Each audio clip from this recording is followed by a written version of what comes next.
मैं कहता हूँ सबको छोड़कर अभी के अभी यहाँ आ जाओ, वरना वरना मैं खुद को खत्म कर लूंगा।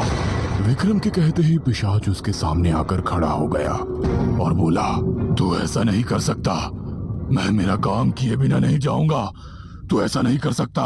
और विक्रम ने हंसते हुए कहा,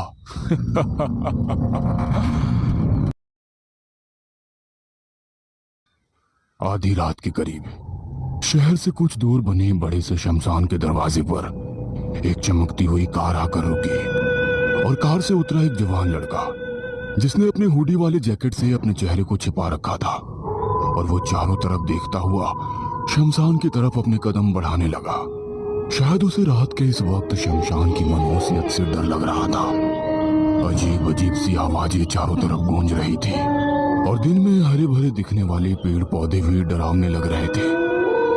लेकिन उस बीच में वो बड़ी हिम्मत करके आगे बढ़ता जा रहा था।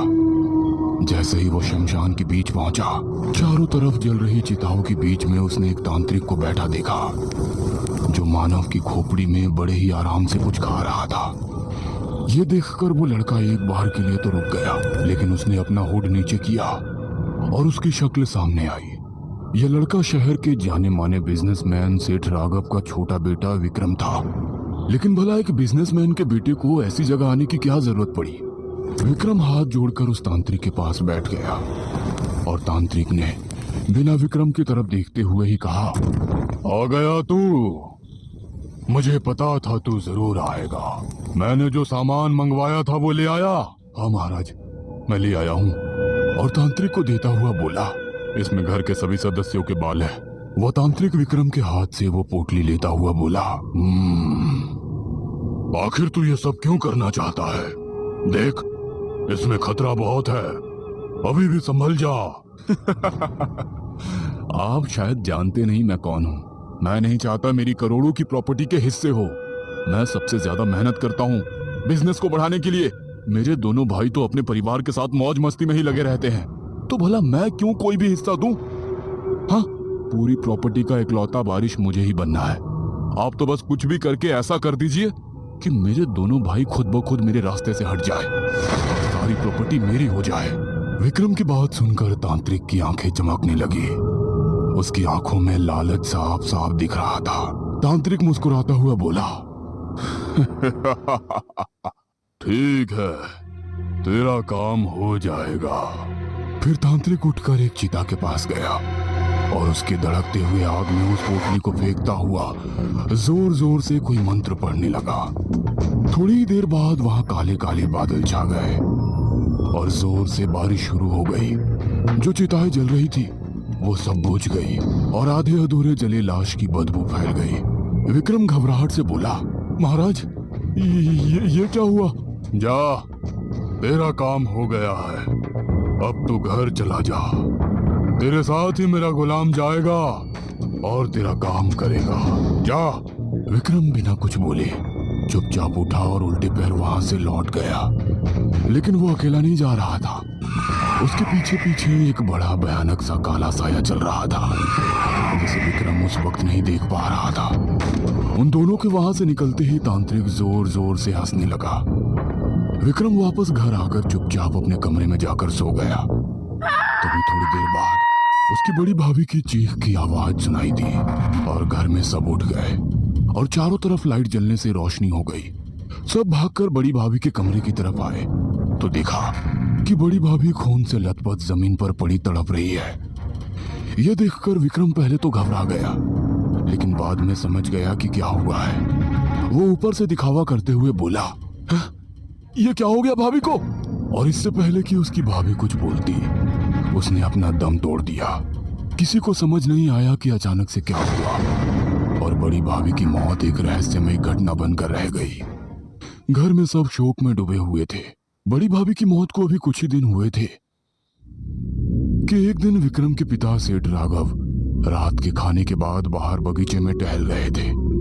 तब उन्होंने देखा कि विक्रम दबे पांव बगीचे के पीछे जाकर मिट्टी खोद रहा है। सेठ राघव हैरान रह गए। विक्रम, ये तू क्या कर रहा है? लेकिन विक्रम ने एक बार उनकी तरफ पलटकर देखा और फिर से मिट्टी खोदने लगा। सेठ राघव ने एक दो बार आवाज लगाई, लेकिन जब विक्रम ने जवाब नहीं दिया तो उसके सामने जाकर उन्होंने हैरानी से पूछा, विक्रम, तू यहाँ क्या कर रहा है और ये गड्ढा क्यों खोदा है तूने? और विक्रम पलटकर उनकी आंखों में देखकर बड़ी भारी आवाज में बोला, ताकि आपको यहाँ दफना सकूं। यह सुनकर सेठ राघव घबराकर बोले, क्या? ये क्या बकवास कर रहा है तू? लेकिन विक्रम के चेहरे पर कोई भाव नहीं आया और उनके देखते ही देखते विक्रम की आंखें लाल होकर दहकने लगी और विक्रम ने सेठ राघव का गला पकड़ा और उन्हें अपनी तरफ खींच लिया। विक्रम के दांत उनके गर्दन पर गड़े हुए थे और सेठ राघव तड़प तड़प कर वहीं निठाल हो गए। विक्रम के वेश में पिशाच ने उन्हें उठाया और खोदे हुए मिट्टी के गड्ढे में डालकर ऊपर से मिट्टी दबा दिया और अपने होठों पर लगे खून को पोंछता हुआ बोला, आज के लिए तो मेरा पेट भर गया, तांत्रिक को यह सूचना देनी होगी। अगली सुबह से ही सेठ राघव की खोज शुरू हो चुकी थी, लेकिन उनका कोई अता पता नहीं था। किसी को समझ में नहीं आ रहा था कि उनके घर में क्या हो रहा है। विक्रम की मां रोती हुई बोली, जाने किसकी नजर लग गई है मेरे घर को। पहले बहू मारी गई और अब इनका कोई पता नहीं है। हे ईश्वर, ये क्या कर रहा है तू? तभी विक्रम का 8 साल का भतीजा किट्टू, जो बाहर बगीचे में खेल रहा था, वो चिल्लाते हुए अंदर आया और बोला, दादाजी जमीन में गड़े हुए हैं। ये सुनकर सब हैरान रह गए। विक्रम के साथ साथ उसके दोनों भाई, मंजली भाभी, माँ, सब भागते हुए बगीचे की तरफ गए तो देखा सेठ राघव का हाथ मिट्टी से बाहर निकला हुआ था और उनके हाथ में पहने कड़े इस बात का सबूत है कि ये सेठ राघव थे। उनके बेटों ने जल्दी जल्दी मिट्टी हटाई तो वाकई में वो सेठ राघव ही थे। अचानक ही रोना पीटना एक बार फिर शुरू हो गया और राघव की पत्नी वहीं बेहोश होकर गिर गई। जाहिर सी बात थी, ये हत्या थी और इसकी खबर जल्द से जल्द पुलिस को दी गई। पुलिस की छानबीन के बाद राघव का अंतिम संस्कार किया गया और अंतिम संस्कार से लौटकर आने के बाद विक्रम जैसे ही अपने कमरे में आया, उसने देखा उसका पूरा कमरा अंधेरे में डूबा हुआ था। विक्रम ने लाइट जलाने की कोशिश की, लेकिन लाइट नहीं जली। उसके कमरे में ऐसा लग रहा था कि काले बादलों का बवंडर उठा हुआ है। विक्रम जैसे ही कमरे में आया, उसके कानों में चुभती हुई सी आवाज आई, अब तो तू खुश है। एक एक करके तेरे रास्ते के सारे कांटे हटते जा रहे हैं। अब जाकर तांत्रिक से किया वादा अपना पूरा कर। तांत्रिक को उसकी रकम दे आ। मैंने ऐसा नहीं कहा था कि मेरे पिता को मार डालो। मैं केवल अपने भाइयों को अपने रास्ते से हटाना चाहता था, वो भी किसी और तरीके से, ना कि जान लेकर, ताकि ये सारी संपत्ति मेरे नाम हो सके, ना कि मेरी भाभी या मेरे पिता को मारकर। नहीं, बंद करो ये सब। मुझे नहीं चाहिए अब तांत्रिक की कोई मदद। तुम वापस चले जाओ। ये सुनते ही वो गुस्से में आग बबूला हो उठा और विक्रम के सामने एक बड़ा भयानक सा साया उभर कर आया। उसने अपने हाथ से विक्रम के गर्दन को पकड़ लिया। विक्रम उससे बचने के लिए छटपटाने लगा और वो गुर्राते हुए बोला, तूने क्या ये बच्चों का खेल समझ रखा है कि तेरे बुलाने से मैं आऊंगा और तेरे कहने से चला जाऊंगा? अब तो जब तक मैं अपना काम नहीं करूंगा, मैं यहाँ से नहीं जाऊंगा। अब तू देख। इतना कहकर उसने विक्रम को उठाकर दीवार पर ले जाकर पटक दिया और वो कमरा बिल्कुल सामान्य हो गया। विक्रम खांसता हुआ अपने गर्दन को पकड़े किसी तरह उठकर खड़ा हुआ और घबराकर बोला, ये मैंने क्या कर दिया? अब मैं क्या करूं? क्या मैं उस तांत्रिक की मदद लूं? तभी किट्टू दर्द से चीखने चिल्लाने लगा, कोई मुझे बचाओ! ये सुनकर विक्रम जल्दी से अपने कमरे से निकलकर बाहर आया और हॉल में आकर उसने देखा उसका भतीजा हवा में कहीं फुट ऊपर लटक रहा है और वो भयानक काला साया उसे जोर जोर से घुमा रहा है। विक्रम चिल्लाता हुआ बोला, बस करो, उसे कुछ मत करना, उसे नीचे उतारो। ये सब देख सुनकर विक्रम की माँ चिल्लाते हुए बोली, आखिर हो क्या रहा है मेरे घर में? ये सब क्या चल रहा है? कौन है जो मेरे परिवार के पीछे पड़ा हुआ है? और उनके इतना कहते ही जोर जोर से हंसता हुआ पिशाच बोला, ये तो तू अपने बेटे से पूछ। तेरा यह बेटा मुझे यहाँ लेकर आया है ताकि मैं तुम सबको मार दूं और ये सारी जायदाद का मालिक अकेला बन जाए। यह सुनकर विक्रम की माँ, भाई भाभी सब नफरत से उसे देखने लगे और उसकी माँ ने उसके गाल पर एक जोरदार थप्पड़ मारते हुए कहा, तुझे शर्म नहीं आई? पैसों और जायदाद की लालच में तू अपने परिवार को खत्म करने चला था। अरे बोल देता एक बार, तेरे मन में क्या है? तभी उसका भतीजा चिल्लाया, चाचा मुझे बचाओ, मुझे बहुत दर्द हो रहा है। यह सुनकर विक्रम बिना कुछ बोले, बिना पल वहां रुके वहां से बाहर भागा और गाड़ी लेकर सीधा शमशान की तरफ चल पड़ा। शमशान के बाहर जाकर विक्रम रुका और भागता हुआ तांत्रिक की तरफ गया। तांत्रिक अभी भी जलती चिता के सामने बैठा कुछ कर रहा था और विक्रम को देखकर बोला, तू आ गया, अब तो खुश है? ला ला मेरे पैसे निकाल। रोको ये सब, तुमने मेरी बात का गलत मतलब निकाला है। मैं केवल अपने भाइयों को अपने रास्ते से हटाना चाहता था, लेकिन मारना किसी को नहीं चाहता था। मैं चाहता था कि बस कुछ ऐसा हो जाए कि मेरे पिता सारी चीजें मेरे नाम कर दे, लेकिन तुम तो मेरे पूरे खानदान को ही मारने लगे। मुझे नहीं चाहिए कुछ, तुम्हें जो चाहिए ले लो, लेकिन उसे वापस बुलाओ। ये कोई बच्चों का खेल नहीं है लड़के। उस पिशाच को मैंने तेरे पूरे खानदान के बाल से बनाया है, और जब तक वो तेरे पूरे खानदान को खत्म नहीं कर देता वो लौट कर नहीं आएगा।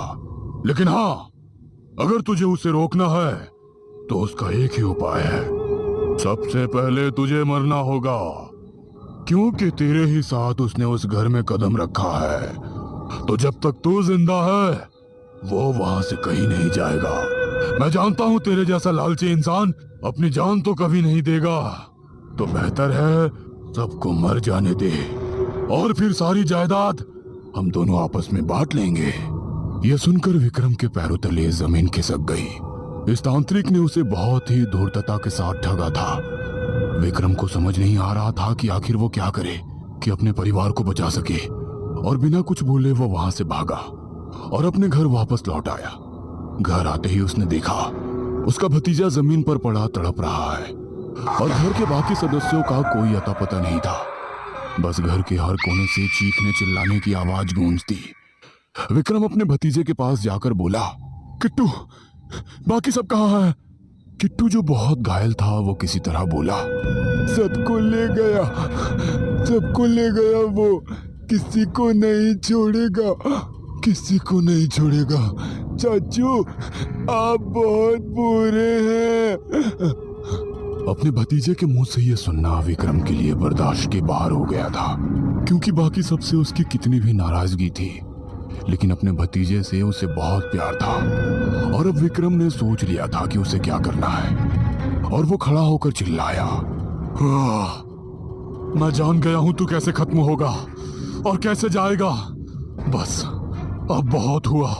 इतना कहकर विक्रम गया और किचन से बड़ा सा चाकू उठाकर ले आया और उसे अपनी गर्दन पर रखता हुआ बोला, मैं कहता हूं सबको छोड़कर अभी के अभी यहाँ आ जाओ, वरना मैं खुद को खत्म कर लूंगा। विक्रम के कहते ही पिशाच उसके सामने आकर खड़ा हो गया और बोला, तू ऐसा नहीं कर सकता, मैं मेरा काम किए बिना नहीं जाऊंगा, तू ऐसा नहीं कर सकता। और विक्रम ने हंसते हुए कहा, तो अब देख। इतना कहकर विक्रम ने चाकू से अपने गले को काट लिया और वहीं जमीन पर पड़ा तड़पने लगा। जैसे जैसे विक्रम की जान निकल रही थी, पिशाच का वो काला साया धुंधला पड़ता जा रहा था और विक्रम की आखिरी सांस के साथ ही वो पिशाच वहां से गायब हो गया। विक्रम की आंखों में अफसोस और दुख साफ साफ दिख रहा था, लेकिन उसके परिवार में जो बचे थे उनको बचाने के लिए उसने अपनी जिंदगी कुर्बान कर दी थी।